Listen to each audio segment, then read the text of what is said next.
Bonsoir, bienvenue à Atelier Librairie, le livre voyageur animé par Fabienne Roch et moi-même, Bruno Lalonde. Nous sommes à Montréal le 28 avril 2021 et ce soir, nous quittons le réclusoire pour un happening. Ah oui, un happening. Ce mot tant galvaudé, ainsi que le mot festival. Hein? Je vous renvoie à l'Homo festivus de ce grand anthropologue styliste, Philippe Muret.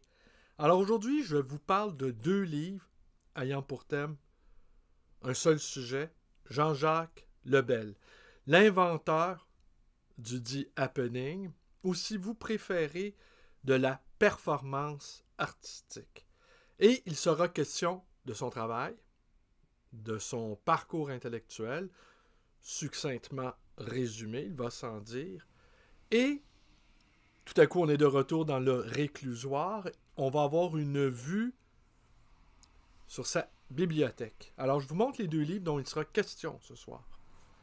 Jean-Jacques Lebel, Le Happening, l'édition, disons-le, l'édition originale avec la bande-annonce. Et celui-ci, Les bibliothèques d'artistes,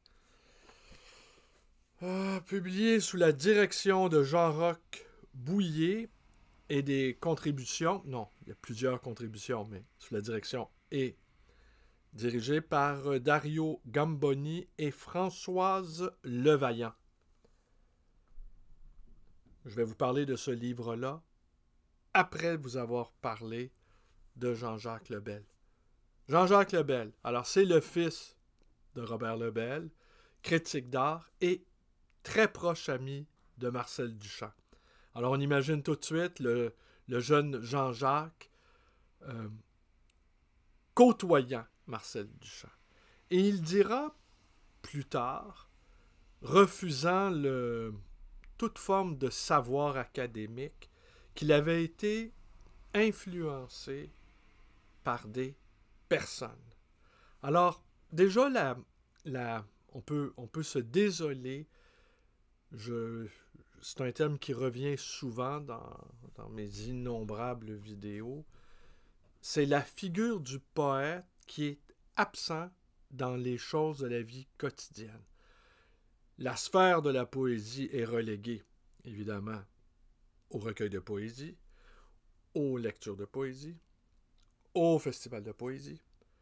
Alors donc, le poète, il est entouré par d'autres poètes. J'aurais même envie de dire que la compagnie des autres poètes, d'une certaine manière, neutralise le poète.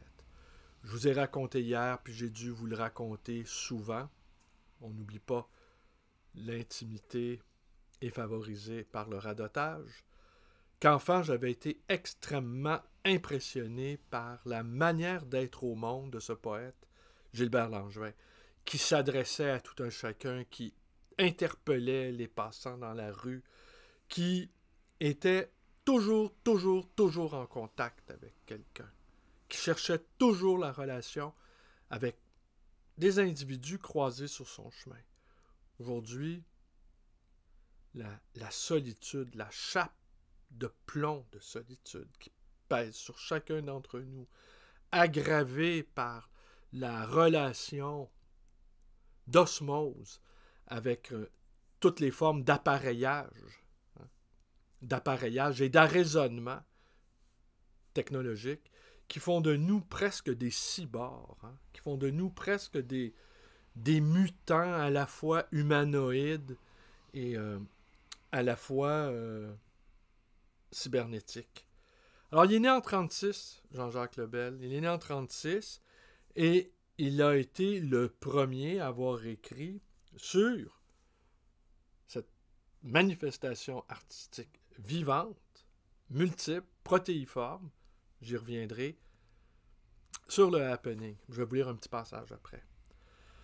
Alors, j'aurais tendance aussi à vous dire qu'aucun artiste aujourd'hui, dans ce contexte de chosification, de sérialisation, dans ce contexte d'anonymat voyeur, n'est-ce pas? Parce que chacun s'offre en exemple, chacun offre une image de soi démultipliée. Vous me direz, je suis mal placé pour parler, c'est ce que je fais.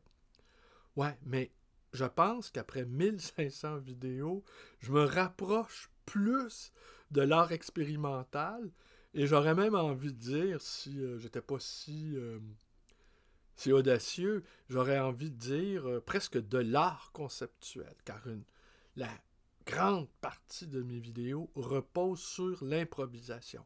Évidemment, quand j'annonce un certain nombre de choses, Jean-Jacques Lebel, né en 1936, ce n'est pas là de l'improvisation, il va sans dire. Mais cette... ouais, puis il y a quelqu'un qui me faisait remarquer en fin de semaine qui, lui, donne des cours à distance sur l'écran et qu'il s'effaçait. Il y avait une fonction où on pouvait ne pas se voir. Alors, visiblement, je n'ai pas encore découvert sur mon appareil la fonction qui me permettrait enfin de ne plus me voir, parce que je me parle à moi-même comme si je parlais à un autre. Hein. Je me regarde droit dans les yeux et j'essaie de ne pas baisser le regard. J'essaie également de ne pas l'avoir trop fuyant, mais je sais que quand je tente de capter les idées qui volent au-dessus de ma boîte crânienne, eh bien, j'ai des mouvements désordonnés des yeux. Alors, donc, aucun artiste peut se dégager de l'incarnation. Voilà. Il ne peut plus se contenter de la persona de l'artiste. Il doit s'incarner le plus possible et le plus possible à ses risques et périls. Alors, peut-être que les happenings futurs ne feront pas que libérer l'énergie sauvage ou la créativité spontanée. Peut-être ça va devoir aller beaucoup plus loin où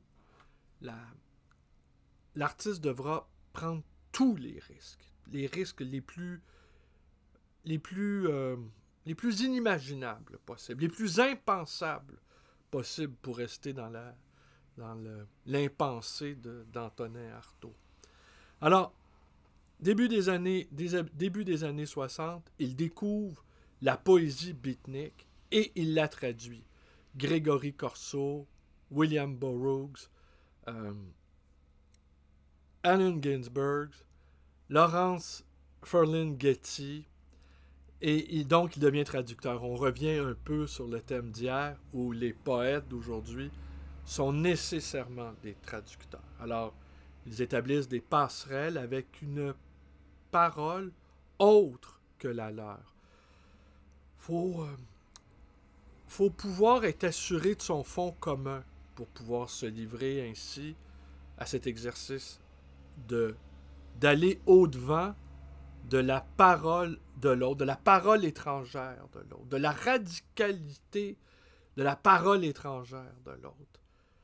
Ce qui est assez difficile pour nous ici.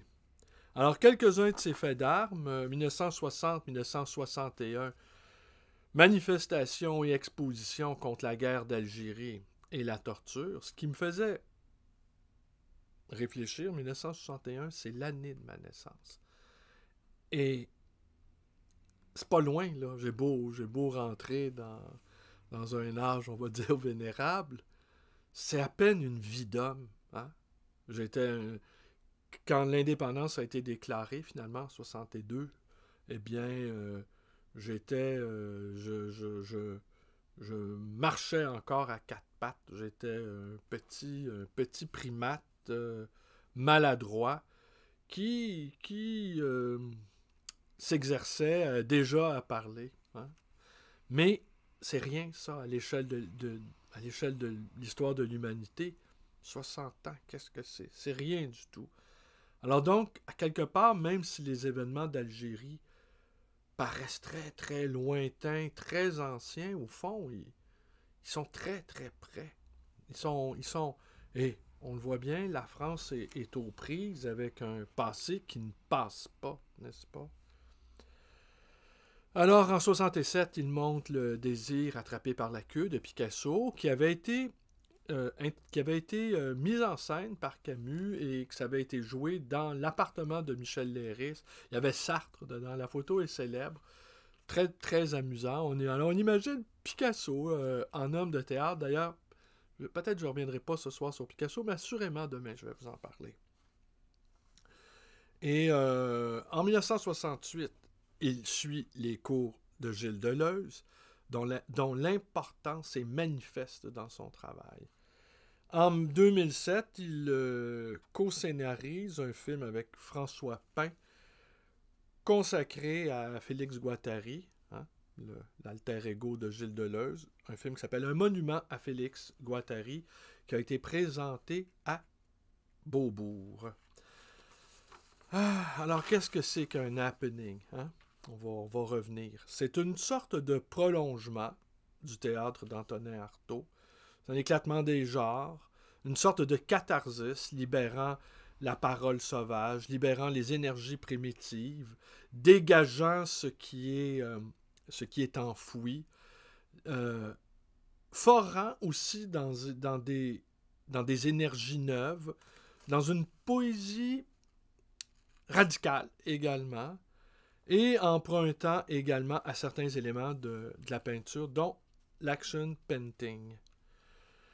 Mais Lebel se retire assez rapidement de la scène artistique, jugeant qu'il ne souhaitait pas être domestiqué. Ses influences, évidemment, Marcel Duchamp, influence incarnée. Breton également, influence incarnée. Il fait partie pendant un temps du mouvement surréaliste, en est exclu, ça c'est d'usage, mais l'important c'est d'y avoir été.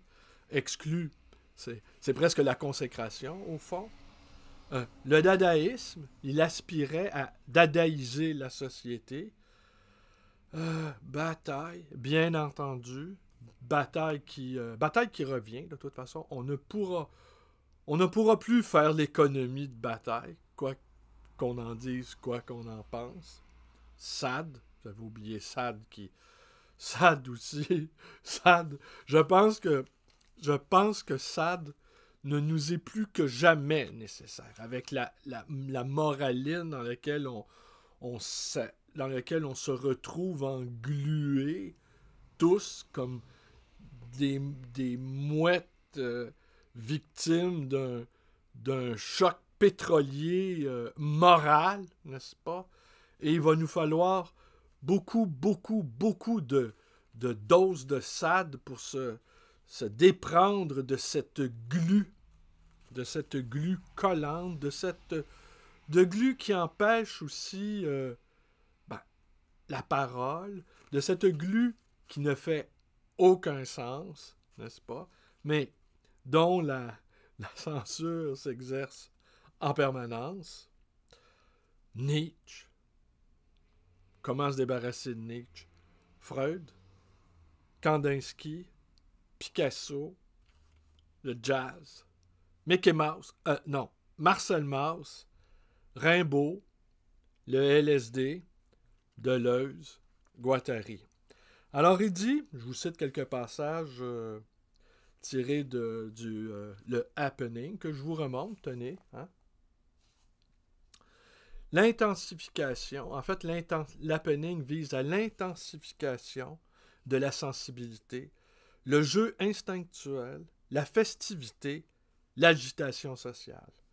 Le principe d'intégration scène-auditoire, le primat de la création artistique sur l'examen rationnel, l'art doit littéralement descendre dans la rue, sortir du zoo culturel pour s'enrichir de ce que Hegel appelait, non sans humour, la souillure de l'accidentel. Retrouver la fonction magique. On cite ici Christian d'Autremont, la valise à la main, la bibliothèque au poing. Alors on passe, je vais vous lire un petit passage, tenez, je ne vais pas vous épargner. Un court passage quand même. Les civilisations adultes, celles qui ont porté à sa plus sanglante perfection la dictature de l'instinct de mort, accuse l'art indissolublement lié à l'enfance d'être dégénéré. Le « Quand je ne serai plus enfant, je serai mort » de Brancusi est l'aveu et la réponse suprême du hors-la-loi. L'art est une régression illégale par rapport à la maturité de la société industrielle.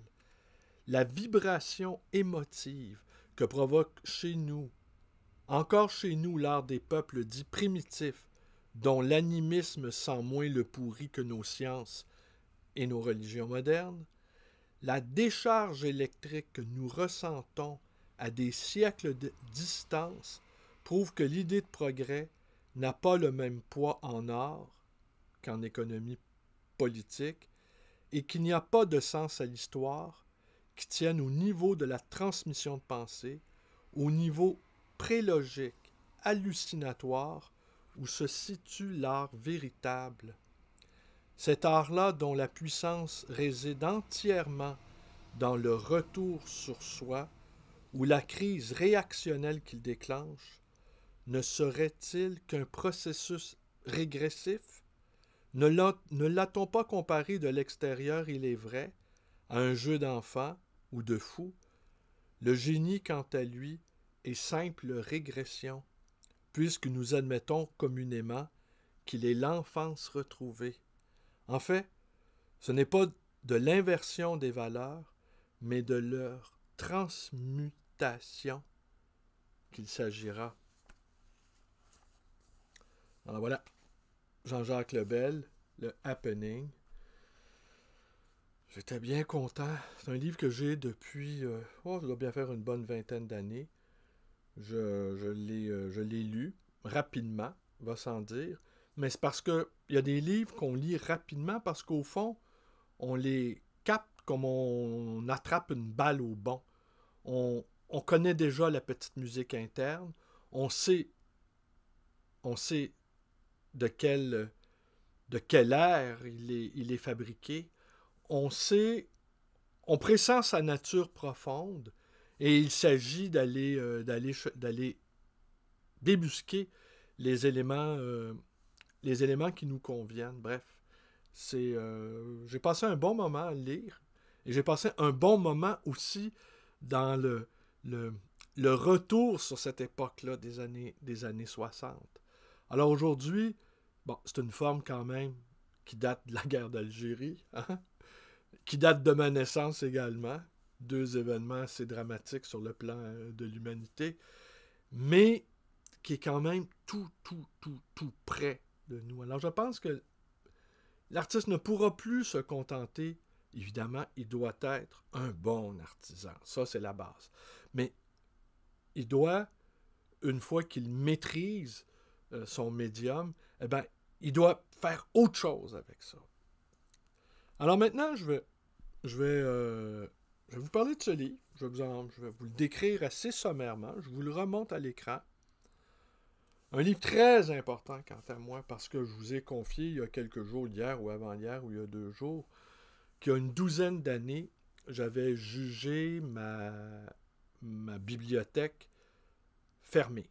Je m'étais mis en tête que, j'avais assez... C'est pas tant l'idée d'accumuler des livres, parce que je faisais part à quelqu'un qui est dans le monde des affaires, il me disait que lui, quelqu'un de fortuné, il me disait qu'il ne fallait pas qu'il y ait trop de livres. Et je lui rétorquais, est-ce qu'il jugeait qu'il avait trop d'argent également? Oh, là, il a trouvé la métaphore juste et j'ai compris que les gens qui ont beaucoup d'argent ne jugent jamais en avoir trop. Alors, la plupart du temps, et puis de toute façon, les gens qui ont de l'argent regardent parfois en bas et sont bien contents d'y avoir échappé, et regardent en haut et le prurit de l'envie se met à les démanger. Et ils finissent même par se convaincre, dans certains cas, même s'ils possèdent quelques millions dans leur compte de banque, qu'ils sont pauvres comparés à. Ils sont pauvres comparés à celui qui peut se procurer un jet. Ils sont pauvres. Et ils jugent même qu'avec peut-être quelques dizaines de millions dans leur compte de banque, eh bien, ils n'ont pas de folie à faire. Mais ça, c'est autre chose, parce que la jouissance de la possession, ce que connaît bien le fétichiste du livre, eh bien, elle peut s'appliquer à n'importe quoi, au fond, dont l'argent. Bon. Alors ici, c'est quoi ce livre? Hein? C'est quoi ce livre? Donc, c'est une trentaine d'articles une trentaine d'articles, une trentaine d'études, je vous nomme les auteurs là, en vrac qui me viennent à l'esprit, Miro, Picasso, Dubuffet, Dautremont et Lebel. Alors, le premier ressenti face à ce bel ouvrage, hein, graphiquement, les photos, je vais vous montrer quelques exemples ici, là. Alors, nous sommes, en partant, nous sommes infiniment curieux de ces bibliothèques, nous les amoureux des livres. Et en fait, je vous dirais, nous sommes curieux de toutes les bibliothèques. C'est pas... évidemment, celle de Picasso peut nous donner davantage à rêver que celle de n'importe quel kidam. Mais même de n'importe quel kidam, il y a des motivations profondes, il y a des motivations qui lui échappent peut-être même pour avoir établi sa propre bibliothèque. Alors donc, nous sommes infiniment curieux des bibliothèques. L'espace physique en lui-même, avec ses trous, son chaos ou pas, son ordre interne, son dispositif, autrement dit.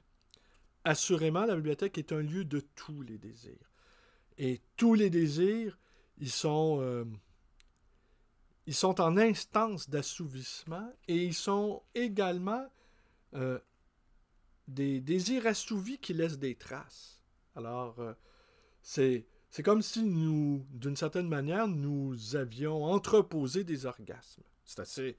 Et puis, vous savez, l'orgasme, c'est toujours un truc...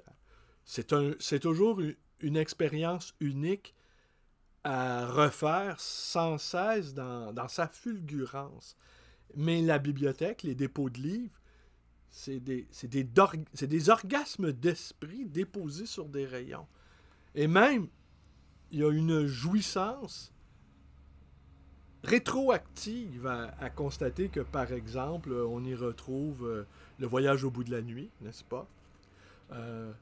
Qu'on a aimé beaucoup. On a souffert avec Bardamu. On a laissé nos tripes dans les tranchées. Et on tourne notre regard vers une saison en enfer. On se rappelle le désamour brutal. On se rappelle le corps aimé qui n'est plus qu'un vague fantasme. Mais les livres, eux, sont toujours là pour réactualiser le désir, du désir et du plaisir passé. Alors, la part des textes eux-mêmes, hein, les livres eux-mêmes, lus, annotés ou simplement parcourus, dans la démarche artistique ou intellectuelle des artistes, va sans dire qu'on a ici, si c'est possible, on a une preuve matérielle que, oui, Picasso a été influencé par Ovide.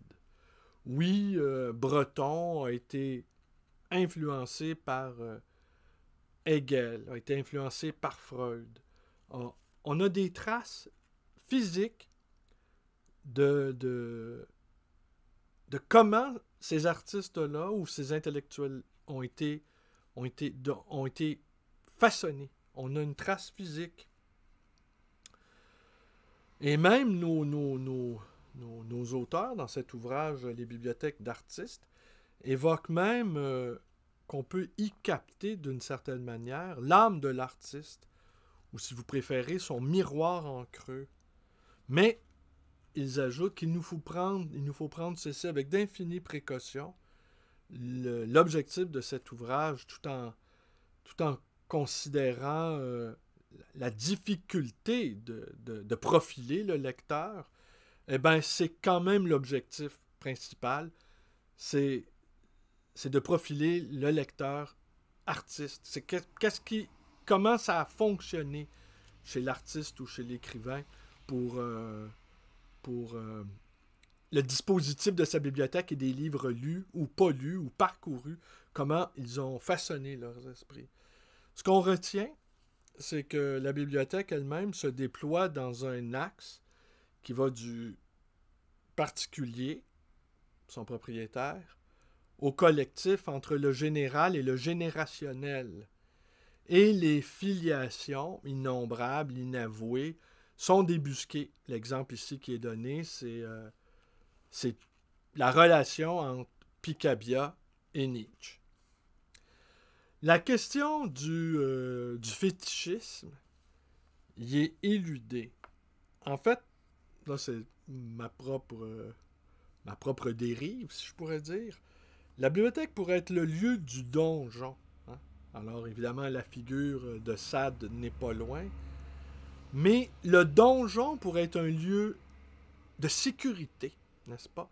Dans un univers cadastré par Google ou YouTube, par exemple, où tous les appareillages technoïdes et ce donjon-là, cet emprisonnement dans lequel l'imaginaire peut s'épanouir, cet imaginaire, cet esprit anémié, harcelé, obligé sans relâche de s'exposer, en particulier chez les jeunes personnes qui sont littéralement instagrammées, hein?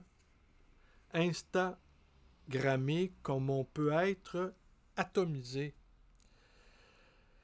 Et mon dernier point, qui est un point tout à fait personnel, l'autre avant aussi, c'est un point personnel, la bibliothèque vue comme un donjon, ça c'est ma petite élucubration, ma petite digression suite à la lecture de cet ouvrage qui, comme je vous le disais, ou j'ai failli vous le dire, a appartenu à cette période où je n'achetais et me procurais que des livres sur les livres et des livres sur les bibliothèques privées. Et ça, avant même d'entreprendre mes vidéos, dont le thème central, dont le thème unique, j'aurais envie de dire, c'est la folie d'un lecteur dans son habitat naturel qu'est sa bibliothèque. Alors évidemment, j'offre des pistes de lecture, mais ça fait partie aussi de la folie du lecteur. Et après, je vais vous lire un ou deux passages concernant la bibliothèque de Jean-Jacques Lebel. Alors donc, oui, dernier point, dernière élucubration, la bibliothèque comme installation et œuvre d'art singulière où son habitant, n'est-ce pas, se voit transformé en artiste lui-même. Et vous saisissez l'idée, c'est que même si on juge que d'un point de vue conceptuel, l'élaboration d'un concept, c'est en soi une œuvre d'art, et que, pour reprendre la philosophie deleuzienne, la philosophie sert à fabriquer des concepts. Alors évidemment, l'artiste, dans sa bibliothèque, fabrique aussi des lignes de fuite. Et des lignes de fuite qui lui permettent de faire des rapprochements, de créer des accidents, d'offrir des métaphores, de se donner des raisons d'exister autrement. Ça, c'est le point capital. Parce que dès qu'on sort de nos donjons bibliothèques, on voit bien que la société post-industrielle dans laquelle nous sommes, si elle procure du confort à la majorité d'entre nous, vraisemblablement ce confort est payé le prix fort par une perte de sens, comme on l'a évoqué hier soir et avant-hier soir et avant-avant-hier soir et la semaine d'avant et il y a un mois et il y a un an. Et cette perte de sens, cette perte de sens et cette incapacité à créer du sens à partir d'événements fragmentaires, qu'on n'arrive pas à relier les uns les autres, qu'on n'arrive pas à créer du sens. Alors donc, la bibliothèque, c'est une œuvre d'art, c'est une installation.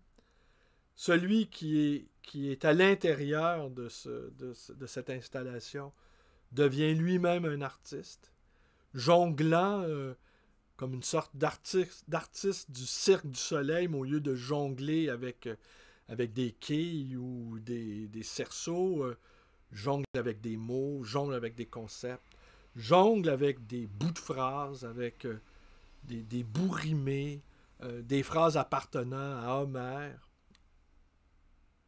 enfin qu'on relate à Homère. Une expérience rimbaldienne, une expérience aussi de joie, de jouissance même, de jouissance interdite même. Alors, voilà. Alors, je vais vous lire 2 ou 3 passages que j'ai retenus. Ce que nous dit d'entrée de jeu Jean-Jacques Lebel: je n'ai pas le culte du livre, je ne suis pas un collectionneur de livres, pas un fétichiste. La bibliothèque est pour moi une boîte à outils dont je me sers. Il n'y a pas une journée qui passe sans que je lise.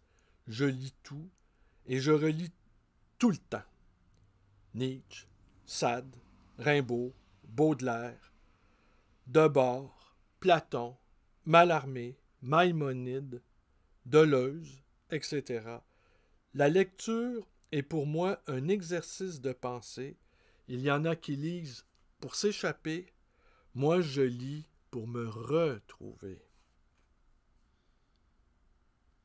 Sans programme précis, ici nous dit l'auteur Androula Michael, qui a rédigé cet article, sans programme précis et sans préjugés, l'artiste ne lit pas dans l'intention de se faire une culture. C'est au contraire le désir qui motive ses recherches. Sautant volontiers d'une chose à l'autre, il avoue aimer tout ce qui est intense, quel qu'en soit le style, l'époque, le contexte. Ainsi, agissant sur le mode du pluriel, Jean-Jacques Lebel tisse continuellement des correspondances et n'hésite pas à mixer ce qu'une pensée statique aurait tendance à séparer. Lire est une façon qui lui permet d'entrer dans le flux permanent de la pensée. Ici, il y avait des entre guillemets. Et d'établir une relation de sujet à sujet, tout comme dans le happening, où le monologue est remplacé par le dialogue, le plurilogue, l'échange et la circulation. Il me paraît essentiel d'introduire d'emblée une notion clé caractéristique de la démarche de Jean-Jacques Lebel, celle du rhizome.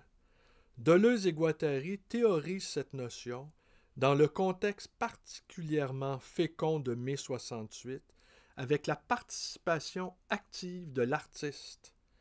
C'est d'ailleurs à l'image même des happenings qui se pensaient et s'organisaient déjà à plusieurs voix, tel, j'ouvre les guillemets, un agencement d'énonciation collective produite et désirée collectivement, que Félix Guattari employait ce terme. La pratique artistique et politique a existé avant le terme forgé par les théoriciens. Le rhizome, contraire de l'arbre et de la racine, est régi par les principes de connexion et d'hétérogénéité. On ouvre les guillemets. N'importe quel point d'un rhizome peut être connecté avec n'importe quel autre et doit l'être. Je ferme les guillemets. Par le principe de multiplicité et celui de la rupture insignifiante, contre les coupures trop signifiantes qui séparent les structures ou en traversent une, un rhizome peut être rompu, brisé en un endroit quelconque, il reprend suivant telle ou telle de ces lignes et suivant d'autres lignes. Il y a rupture dans le rhizome chaque fois que des lignes segmentaires explosent, dans une ligne de fuite, mais la ligne de fuite fait partie du rhizome. Ces lignes ne cessent de se renvoyer les unes aux autres. Ici, c'est une longue citation, vous l'avez compris. Quand on parle de rhizome, précise l'artiste, je cite Lebel, on parle de désir, de concepts flottants à travers l'univers. Le rhizome nous arrache d'une pensée linéaire. En ce sens, nous ne sommes pas un, mais multiples, et nous tissons dans nos vies de multiples correspondances, opérant toutes simultanément. S'il fallait retenir une notion qui définirait le travail de Jean-Jacques Lebel, le fonctionnement de sa pensée et de sa vie même, ce serait sans doute celle du rhizome. Alors, ce qu'on nous explique ici... Ah non, ici, l'artiste hostile à tout enseignement, je poursuis, c'est l'auteur, c'est le chercheur ici qui écrit. L'artiste hostile à tout enseignement standardisé pense, on ouvre les guillemets, que la transmission directe d'une personne à une autre est beaucoup plus intéressante, plus intense que le savoir qui est dispensé uniformément dans des amphis surchargés. Bientôt qu'ils ne seront plus surchargés, en tout cas en sciences humaines, tout va se dérouler sur les écrans. C'est ça qui est assez effrayant, c'est qu'au fond, la sphère des sciences humaines et de l'art va être reléguée à la sphère virtuelle. Alors, pour moi, c'est clair, la pratique de la culture, la pratique de la pensée ne se fera plus dans des amphithéâtres. Ça va se jouer aux marges même des bâtiments universitaires qui seront occupés par les sciences dures, la technoscience, les laboratoires, les choses qui comptent vraiment dans notre monde, qui comptent vraiment en italique.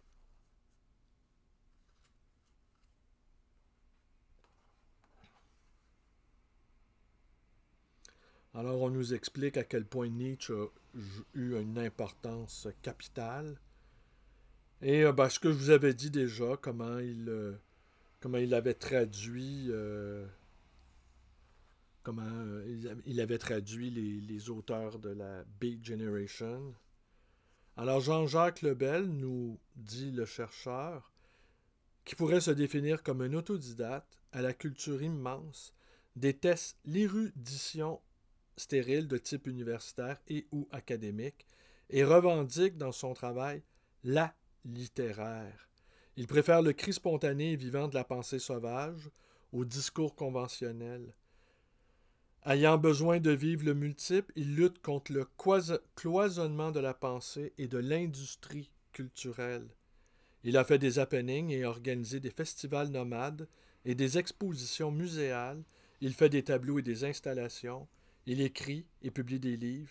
Il fait des livres, autant de techniques qui sont aussi des modes de vie interconnectés organiquement. L'absence d'une vue d'ensemble, l'entêtement dans le morcellement et la fragmentation de la pensée conduisent bien souvent les critiques à l'incompréhension et à la perplexité devant ses activités, qui ne permettent pas facilement de le classer dans des catégories bien établies. Or, la pensée, qui n'est jamais unidimensionnelle, exige un brassage perpétuel. On le cite ici. J'ai toujours pratiqué le mixage artistique et humain, sous toutes ses formes. Je ne supporte pas le nationalisme, le corporatisme, le repli sur une seule langue, une seule ethnie, une seule forme d'expression, un seul horizon. La pensée fonctionne mal en vase clos. Alors voilà, les bibliothèques d'artistes, 20e siècle, 21e siècle, paru aux éditions... Attendez. Université Paris-Sorbonne. Et le Happening, Jean-Jacques Lebel, publié aux éditions de Noël. Dans les dossiers des lettres nouvelles. Alors voilà, c'est tout pour ce soir. Je vous remercie d'être avec moi. Demain, on demeure avec les bibliothèques d'artistes. Et je vais essayer de vous offrir une démarche rhizomique parce on va jeter un coup d'œil sur l'article consacré à la bibliothèque de Picasso. Et Picasso aussi va nous en prendre des doses massives parce que des biographies, les biographies où on fouille dans sa vie privée finalement, se multiplient. On est évidemment le Minotaure Picasso. C'est ça aussi, j'ai l'impression, en tout cas je ne vais pas trop m'avancer ce soir, là, mais j'ai l'impression qu'on vit dans une époque néo-victorienne. C'est-à-dire le sordide, les inégalités monstrueuses, la pornographie industrielle qui ne vise pas à aviver le désir, qui vise au contraire à l'éteindre, qui vise à le détourner. Hein? Il y a un détournement libidinal de l'énergie de vivre. Là. Et puis, en plus, ça rend presque la quête de la relation réelle pour un esprit trop arrimé à la pornographie industrielle, ça rend presque l'amour fou impossible d'une certaine manière. Alors de ça aussi, il faut se purger. Alors derrière, on a plein de choses abominables et on a la vertu. On a la vertu qui sans arrêt s'expose, la vertu claironnante, la vertu artificieuse et qui se pare, qui se pavane. Et derrière tout ça, l'ignoble, l'innommable, le glauque. Et ce contraste-là entre ce qui est avancé et ce qui se vit vraiment, pour moi, c'est caractéristique de l'époque victorienne. Hein? L'époque victorienne, entre autres, quand on lit Dostoïevski, hein, Dostoïevski qui est allé à Londres et qui croise dans la rue, il a été extrêmement marqué par cette image d'une petite fille en haillons, souillée parce qu'il avait deviné, ce qu'il avait pressenti, qu'il en avait éprouvé un frisson d'effroi. Cet enfant avait été abusé sexuellement. Ça, Dostoïevski l'a compris tout de suite dans sa manière de marcher, dans sa gestuelle, dans son délabrement physique. On l'avait déjà tué, cette fillette-là. Et il y avait des espèces de bordels dans l'époque victorienne. Si vous lisez, il y a certains ouvrages de Tite Michel dans les bas-fonds de Londres, des endroits où les pauvres offraient, c'est assez inimaginable, hommes et femmes pauvres, offraient leur anus en groupe, là, accrochés après des clôtures, après des cordons, offraient leur anus aux bourgeois et aux nobles venus se soulager. Je vais vous retrouver la référence. Et en même temps, les discours sur l'Empire, des discours sur la moralité et tout ça, et pratiqué par les mêmes gens, là. Et cette image de la pauvreté et de la violence, Charles Dickens aussi en fait mention dans ses romans Oliver Twist, De Grandes Espérances. Charles Dickens qui était un très juste portraituriste de cette époque victorienne. Hein. Et moi, c'est mon impression. On vit dans une époque néo-victorienne. C'est mon ressenti. Là. Bon.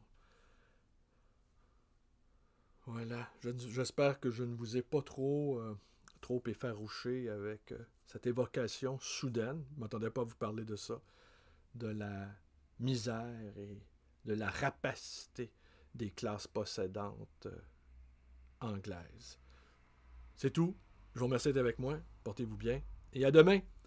À demain pour Picasso. Hein? Picasso. On a hâte de besoin de Picasso. Merci. Bonne soirée à tous.